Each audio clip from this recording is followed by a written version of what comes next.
Well, hello everyone, and welcome to another edition of the DC Capstone Report. It's great to be back again. To all our listeners out there, we thank you for your support all season. Well, we got 3 weeks to go for Alabama squares off against Oklahoma in the college football playoff. And yes, Alabama coming off an impressive victory over Georgia, still getting ready and an opportunity to prepare for Oklahoma. So since we've got 3 weeks during this podcast, we're going to do something a little different for the next couple of weeks and talk about some different things.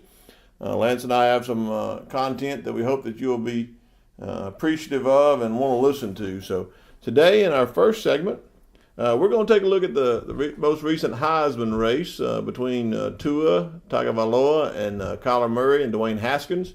And we're going to answer the question, is there such a thing as Bama fatigue, in the first segment. In our second segment, we're going to take a look at the opportunities for improvement over the next 3 weeks of practices leading up to the football game against Oklahoma in the college football playoff.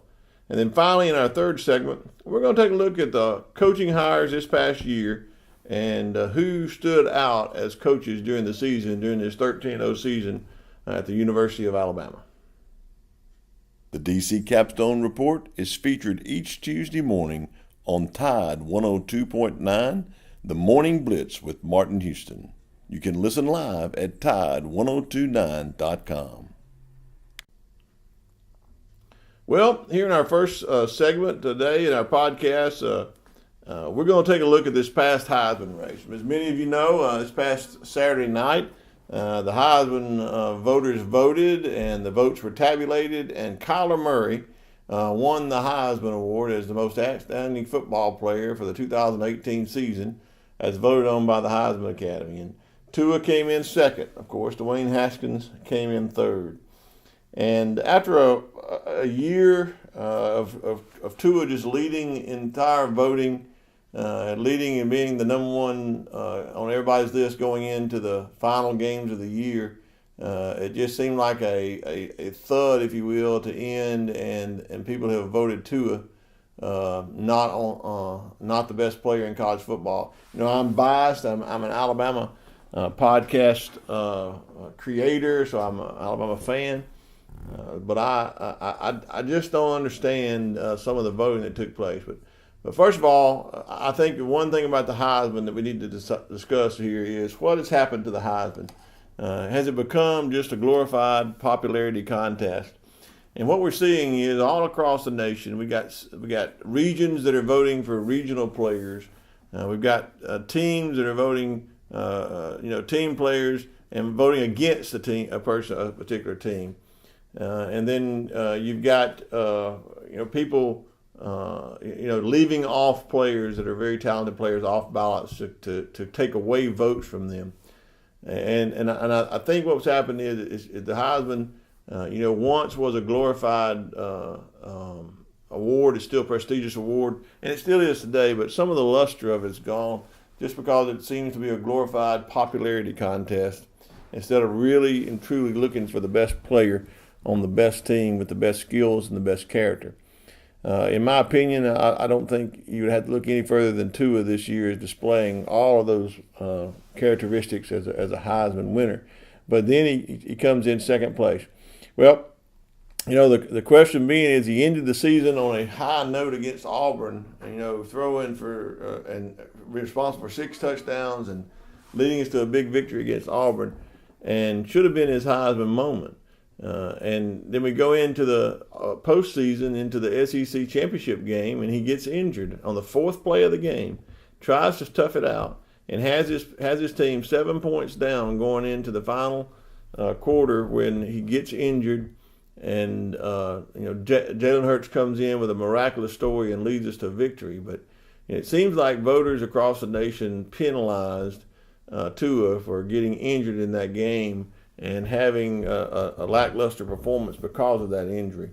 Now, I believe this. Either the Heisman Trophy ought to be awarded at the end of the season for the last game of the regular season, or it should take into account all the postseason games. The last game of the regular season for Alabama was Auburn, and I believe that if you're going to call it a season award, it should be just that through the Auburn game, and they shouldn't hold against what happened to Tua in in the championship game. If you're going to include the postseason, then I think you need to include all the postseason, not only the SEC championship game, but the college football playoffs, and wait until after the playoffs, get a better picture of the best player leading the best team to victory for championships. And I think that's the only fair way to do it, but that's not how they did it. Another thing that I found disconcerting and really just outright crazy is that all across the nation, there was 20 ballots. Over 20 ballots that Tua was left off altogether, and that had to be by people that didn't want him to get any points, run any risk of him, beating out the narrow lead that Kyler Murray had. And I think people left Dwayne Haskins off balance, and people left Kyler Murray off balance. And I just don't think that's right either. I think you ought to be unbiased, and you ought to vote for the best player on the best team as number 1, 2, or 3, and let the chips fall where they may. So I think in a year that Tua clearly showed throughout the nation that he was the best player on the best team, he didn't win the Heisman.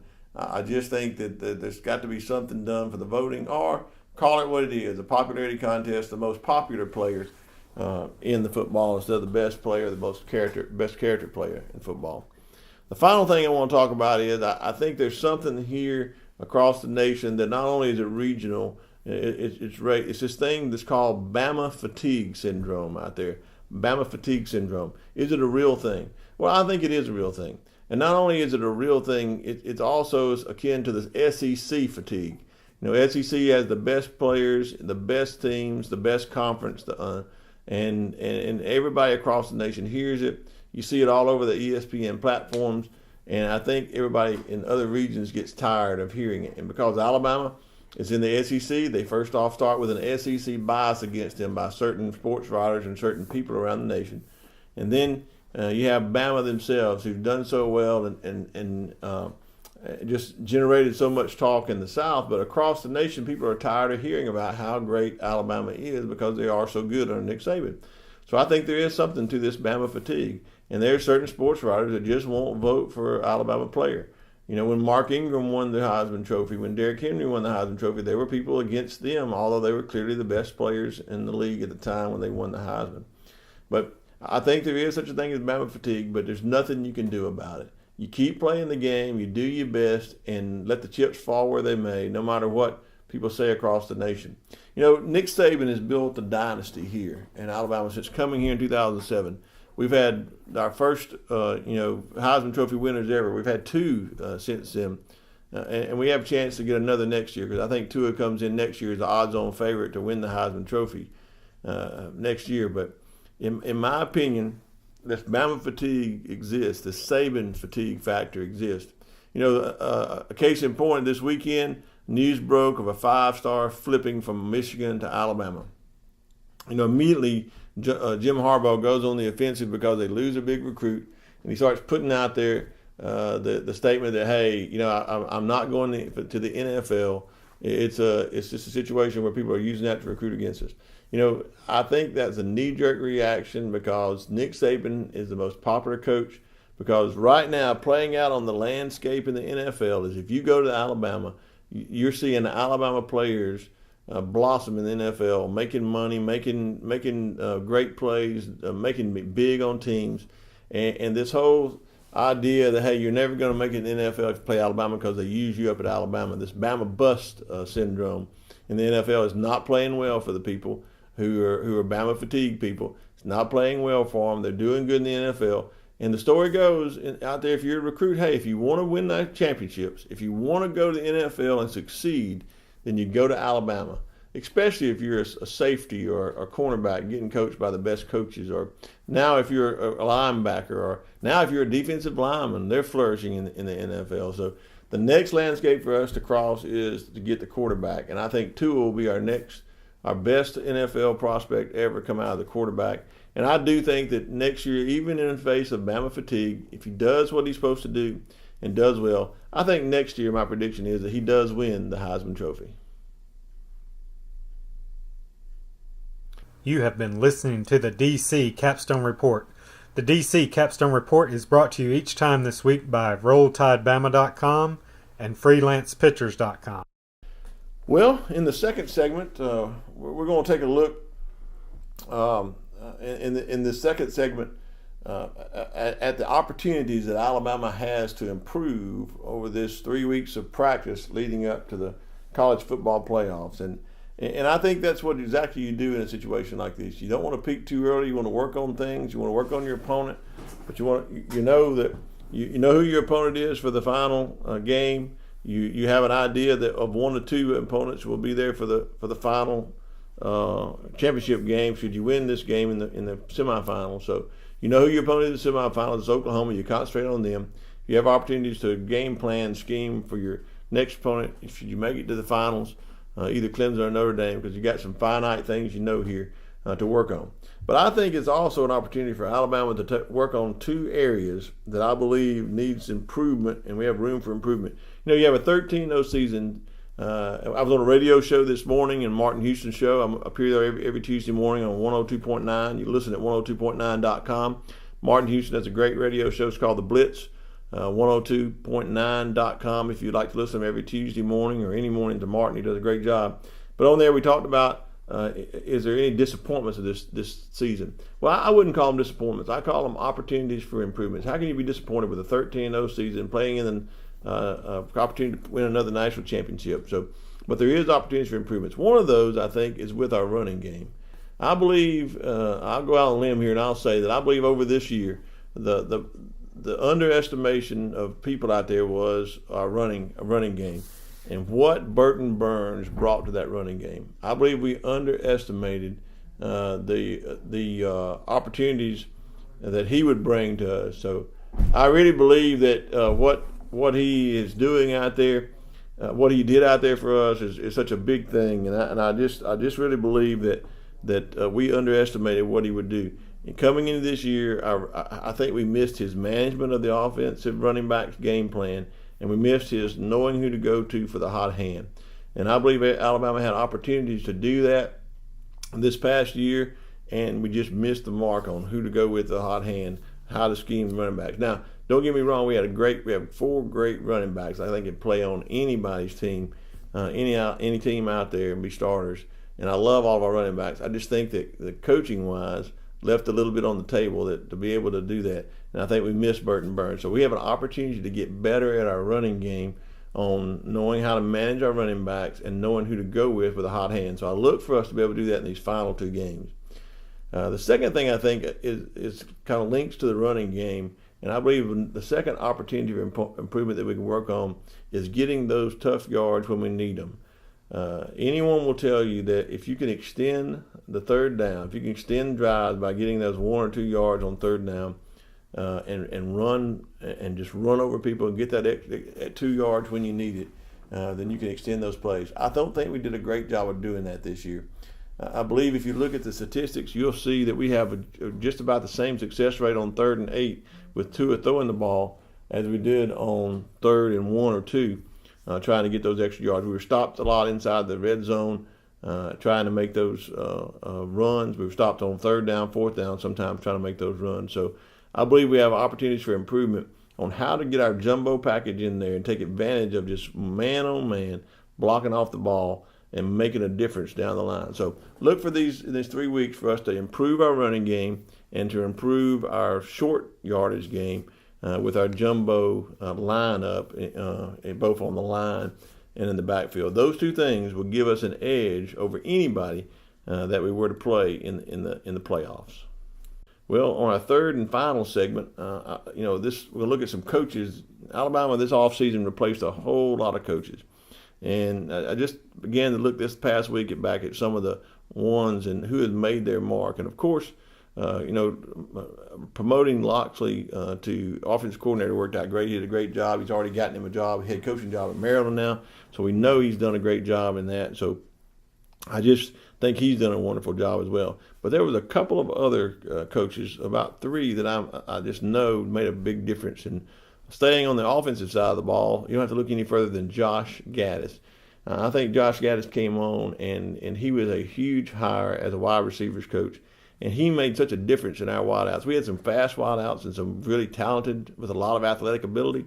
But he has done such a good job of coaching them with the first step drop, with the hand placement, with the feet movement, with how to get open, that it has really made a difference to their quickness off the line and their ability to get open. So I think Josh Gaddis has been really a standout coach, one of the new hires. I also believe on our special teams, we've had a really good Coach Banks has done such a great job. So I think he's been a standout on our special teams and our tight ends coach. Jeff Banks has been a great recruiter, and he was known for that. But he has done an excellent job on our tight ends and our special teams. Our returning kicks, our coverage of kicks has been astounding. And I just think he has been an excellent hire as well, not only in his recruiting, but in working with our tight ends. Irv Smith has made just a leaps and bounds movement in his play under his tutelage. So I think on offense, Josh Gaddis and Jeff Banks have really been stellar performers. On defense, I look at two coaches on the defense that's really made their mark. First of all, Craig Kuglowski and his coaching of the defensive line, he has really upped their ability to push the pocket, put pressure on the quarterback. So I think Craig Kuglowski has done a really good job. It was a great offseason hire. He has taken Quinion Williams from a non-starter to a full-time starter to winning the best defensive lineman in the nation this year. So, hats off to Craig Kuglowski for what he's been able to do with our defensive line. And the other name you don't hear talking about, I talked with Martin about this a little bit on the show this morning, and I realized after thinking about it, he was correct. You don't hear about the job that Carl Scott has done with our defensive backs. You coming into this season, our defensive backs had to be replaced. Everyone. No one started last year on the team that started this year on defensive backs. And then we lost some due to injury. But Carl Scott has done a great job of putting our defensive backs together. And I know Coach Saban has helped in that area, but Carl Scott has brought a great brand of aggressive play in the defensive backfield. So I think on defense this year, Craig Kuglowski and Carl Scott are two hires that's really made a difference. And I really think that you'll see as the season plays out in the semifinal game against Oklahoma that our defensive backs and our defensive linemen will be on display for all to see to be able to stop this high-powered offense of Oklahoma. Well, that's all for the podcast this week, folks. Next week, we're going to take a look at some other things that are going on in our preparation for the Oklahoma game, and look and see what moves we might be making in recruiting as well. Until next time, this is DC with the DC Capstone Report. You have been listening to the DC Capstone Report. The DC Capstone Report is brought to you each time this week by RollTideBama.com and FreelancePictures.com. Be sure to go online and check us out on DCCapstoneReport.com for future updates.